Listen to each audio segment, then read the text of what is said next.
rare that games are awarded with 3-year development cycles, but that's exactly how much time Nintendo's latest entry into its legendary Zelda franchise has spent in the cooker. What has Nintendo's development team been up to?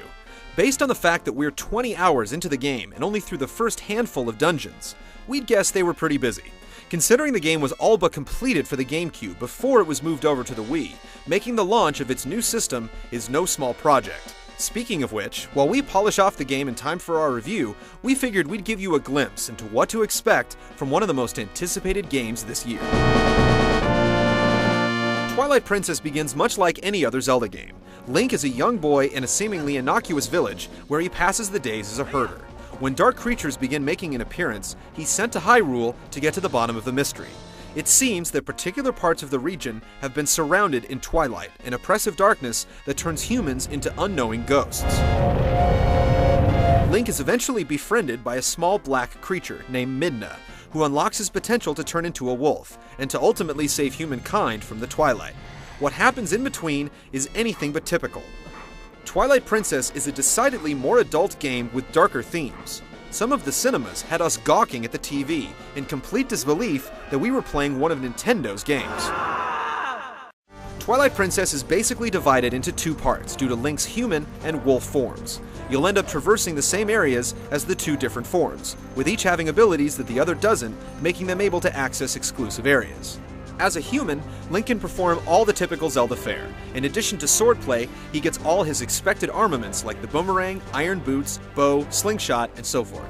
All the classics have returned, including empty bottles to store things, rupees to buy items at shops, and plenty of surprisingly in-depth minigames like fishing that could ultimately be sold as standalone titles. As the wolf, Link's abilities are changed a great deal. While you don't have access to swords and other weapons, Link's bite is vicious. In wolf form, Link also has a variety of senses that he can use. The primary purpose of this is to eavesdrop on the ghosts of the humans scattered around the environments, which ultimately provide plenty of clues. Like a real dog, the wolf will also acquire the ability to smell different people from the game and ultimately track them down. Regardless of whether you're playing as man or beast, the Z-targeting combat remains the same. You can lock on to enemies and stay locked on as long as you hold it, and then wiggle the Wii remote from side to side to perform attacks. You can also hold forward and press the A button to rip off lunging attacks for both man and beast, or hold back and do evasive backflips. As you'd expect, the lock-on works for all of Link's weapons and wolf attacks.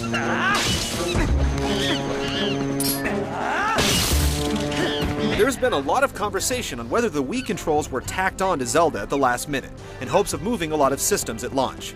We can already tell you that this is not the case. In fact, certain things like shooting the bow on horseback while still controlling Epona simply couldn't be accomplished without the new controller. For the most part, the gestures you have to make are very subdued, with the exception of projectile weapons like the bow or slingshot, in which case you'll need to point the Wii remote at the television screen for precise targeting.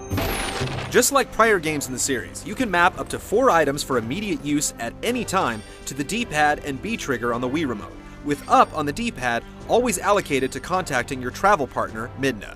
Midna is your companion throughout the adventure, and he acts very similarly to Navi the fairy from Ocarina of Time.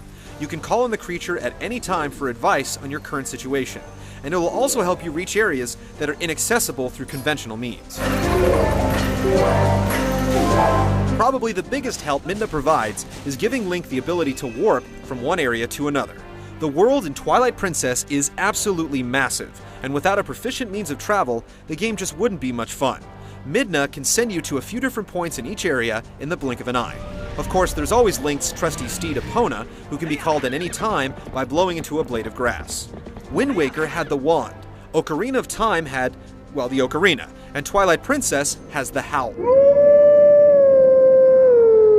While in wolf form, there are specific areas where Link can howl a particular tune, and he'll get picked up for an airborne lift. Toss in creatures called Okoko that allow you to get in and out of dungeons, and there's no shortage of ways to traverse the seemingly limitless territory packed into the game. Twilight Princess also has all the little touches that make Zelda games so great. You'll use a lantern running on oil to get through dark caves, but you can kill certain creatures and scoop up their remains in a bottle to use for fuel instead of paying for it. You'll also stumble across countless side missions provided by hundreds of non-playable characters, find hidden chests with heart containers strewn into the deepest, darkest corners, and otherwise exist in the alternate reality as if it weren't alternate.